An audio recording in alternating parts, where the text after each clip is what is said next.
Bye.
Ezekiel in the Old Testament, Ezekiel, the 3rd chapter, beginning at verses number 16, and I'll read through verse number 21.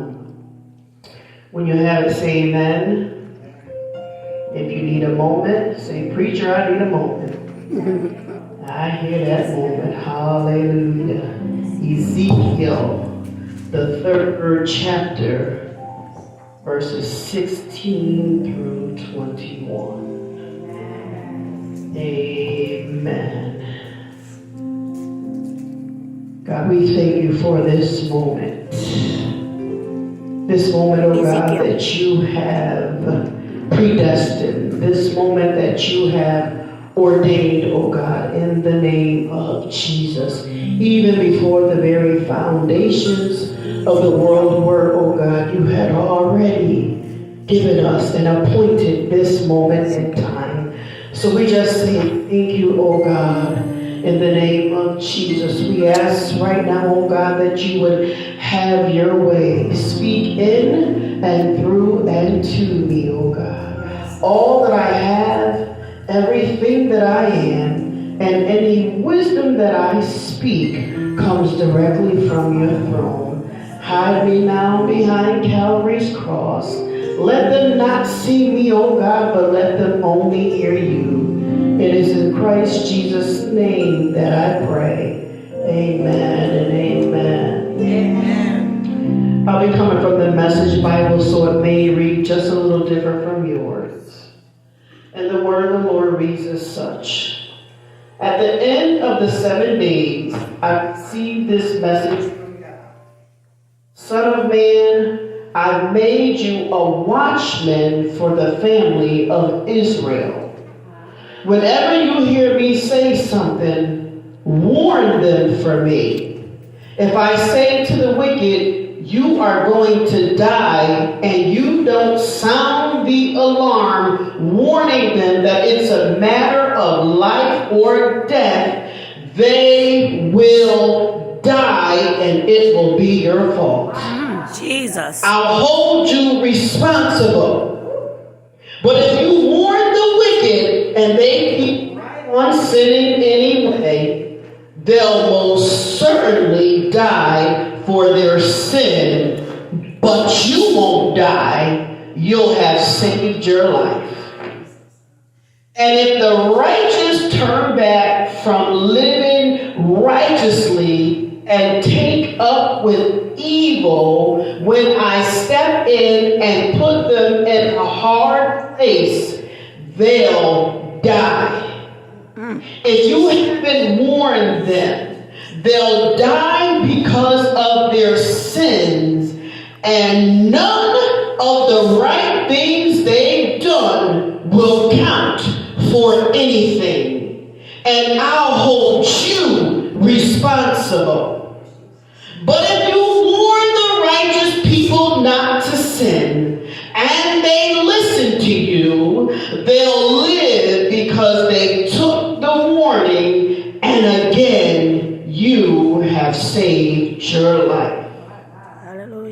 My mom had a house in Georgia. You may be seated. And anytime you went to go enter the house, you had to punch in a 4-digit code. And if you didn't punch in that 4-digit code, what it would do was it would sound off an alarm and send the alarm to the police department so they could respond in a like manner. And I come to say that because we have alarm systems in place that are put there to alarm you of a dangerous situation. And just as my mom's alarm system would go off if we forgot to punch in that 4-digit code and it would alert the proper authorities, so my job as a preacher of the gospel of Jesus Christ is to sound the alarm. Come on, So I entitled this message for this morning, it would simply be sound the alarm, and my subtitle would be watch, pray, and slay. Jesus. Come on, Pastor. In this chapter, Ezekiel is 30 years old, and he receives a vision from God, and in the vision of the Spirit of God speaks to Ezekiel and tells him that God is sending him to Israel, a rebellious nation. Does that sound familiar? Not only were they rebellious, but they were hardened in their sins, the Bible says. They were mean people with mean words, hard-hearted, cold-hearted folk who were content and living in their sinful and rebellious ways and loving every minute of it. Does that sound familiar? Jesus. But in all their rebellion, God gave Ezekiel a job. Tell yourself, God has given me a job. God has given me a God job. gave Ezekiel a job because if you read in chapter 2, verse number 7, Pastor, the Bible says your job is to speak to them. Whether they listen or not is not your concern. Come on, come on, come You on. see, as watchmen, when God gives us a commission, we're not supposed to stop. We're supposed to carry that thing out exactly the way God is calling us to do. Jesus. And in chapter 3, God gives Ezekiel a brief job description, if I will, Pastor Diane. I'm going to read chapter 3, verses 4 through 9. He says, in chapter 4, in verses 3, 4 through 9, then he told me, son of man, go to the family of Israel and speak my message. Look, I'm not sending you to speak to a people who are hard to learn the language with words you can hardly pronounce. God ain't sending me to Africa to speak to the Ghanaians in an American tongue where they cannot understand. God ain't sending me to China to speak in an American tongue where they cannot understand. God ain't sending me to Russia to speak in an American tongue where they cannot understand. But God is calling me right here in America to sound the alarm. Hallelujah. Come on, God. He says, if I had sent you to such a people, their ears would have perked up and they would have listened immediately. But it won't work that way. They won't listen to you because they won't listen to me. Jesus. And this is what God is basically saying. This job that I'm giving you, Sister Darlene, is not going to be easy. And it may even be intimidating. And at times it may be very scary. But do not be afraid because I'm the Lord, your God. I got you. Yes, yes. So when we get to the scripture text today, we see the official job title of the position given to Ezekiel by God is a watchman. Sope or Safa or sentinel in Hebrew. And a faithful watchman, Pastor Diane, would give the alarm at the approach of the enemy, will blow the trumpet in the ears of the sleeping sinner and endeavor to awaken him. That's what we are to do as watchmen of God. I got here this morning, I thank God I got here a little bit early and I was able to see those who were in attendance for Sunday school. This message is especially for those who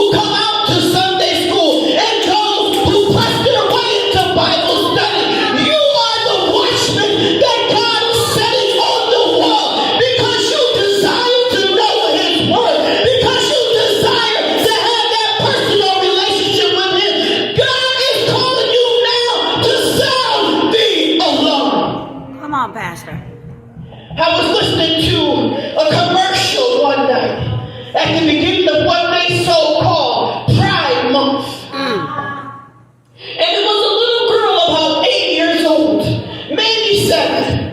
She was on the TV. She had the appearance of a girl. And she said, I wasn't always happy being a boy.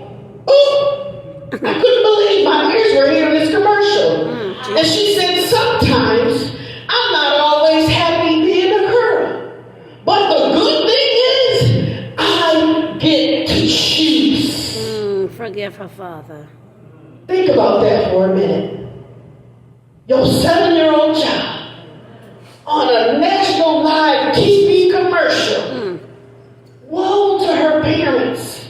Woe to those who shot the commercial. Woe to those who came up with the idea of the commercial. But this is the world that we're living in, Pastor Diane. Yes, it is. I also saw another commercial that said, because they designated June as Pride Month. And if y'all don't know what Pride Month is, to celebrate the LGBTQ and I community, as well as pride, which the Bible says pride comes before destruction and the Holy Spirit before fall. So not only are they lifting up one abomination to God, but they are lifting up 2 sinful things to God, in which God hates. Jesus. But I saw this commercial, Sister Darlene, that said, we're here and we're queer and we're coming after your children. Jesus. The devil is a liar. And I got angry because it is my duty as a representative of Jesus Christ, as an ambassador of Jesus Christ, as a watchman of Jesus Christ, to sound the alarm. We've grown so comfortable in our community when people doing wrong and calling it right. We don't want to make a big fuss, Pastor. We just want to sit back in the background. But God says, I have placed some watchmen in the ministry of Rising Star Ministries. I have placed some watchmen in the Grand Love Christian Church. And I am calling you in this day and age to sound the alarm. Oh, Jesus, Jesus. Come on, come among them and be separated. It is time, saints of God, that we open our mouths and that we get on the wall and that we alert and we alarm when the enemy is coming in, especially when he's coming after our children. We ought to be serious and faithful watchmen on the wall. They're taking prayer out of school, and now they want to replace prayer with teaching your child that it's okay to be transgender. The devil is a lie. God was not confused when he made male and female.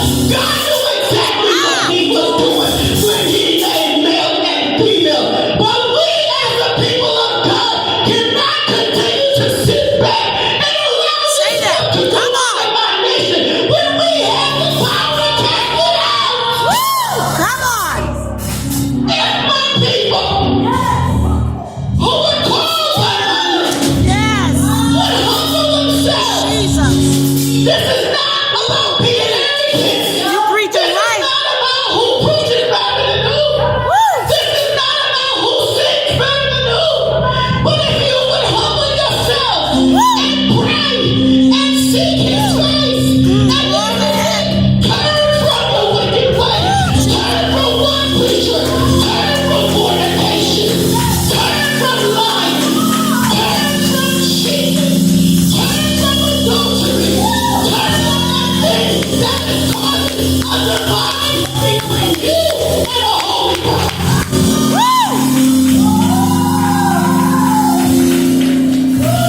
Yes, Lord.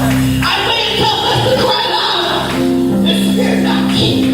Cry loud, Sister Shelley. It doesn't matter who you are offending for the gospel of Jesus Christ. Let them be offended. But cry loud and spare not, Sister Ellen said. Cry loud and sound the alarm. Cry loud. This is not a time to be silent. This is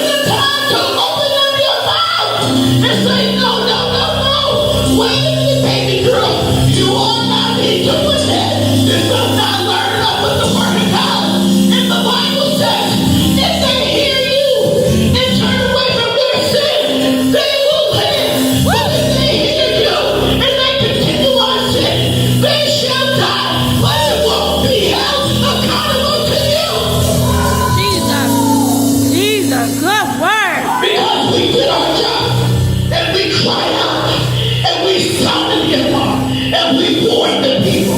And that's what we have to do as saints of God, is we have to warn the people. Not only should we watch, but we should be in constant prayer. Constant, consistent prayer. The scripture says that our enemy, the devil, walks around like a roaring lion, pastor, seeking whom he may devour. Yes, yes. In Matthew 26:41, Jesus tells Peter, after they came out of the Garden of Gethsemane, and he had asked them to watch and pray, and they fell asleep. Jesus said, could you not pray just 1 hour? You couldn't stick with me for just 1 hour.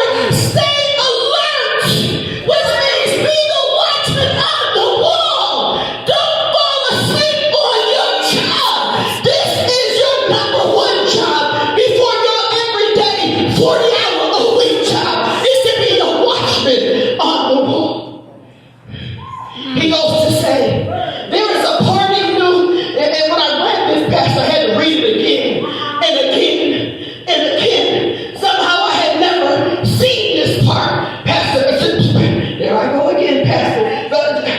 Minister Darlene, I had never seen this part, or maybe I seen it and my mind just skipped over it, but I had to read it again. He says, there is a part of you that is eager and ready for anything for God. There is a part of Glory each to and God. every one of you that desires to please and do whatever for God. But don't get tripped on that, because right after he says, but there's another part that's just as lazy as an old dog sleeping by the fire. Jesus. Saints of God, you got to be on your guard. You got to be on your watch, especially in this last and evil and evil and evil and evil day. And according to the word of God, it's only going to get worse. It's not going to get any better. But we, as instruments of the Most High God, we as the ones who take the time to learn His word, we as the ones that press our way out to the church house, that press our way out to Bible study, that press our way out to Sunday school, that consecrate ourselves in prayer, that don't mind going on a fast. We got to stand up for God and be watchmen on the wall. Yes, yes. Speak, Lord. So we gotta watch, and we gotta pray, and then we gotta slay. When I think of the word slay in Ebonics or slaying, Yeah. it's to describe someone who has done so exceptionally well. Tell your neighbor, exceptionally. They have done so exceptionally well that they killed that thing. Ah. A perfect example of this is David.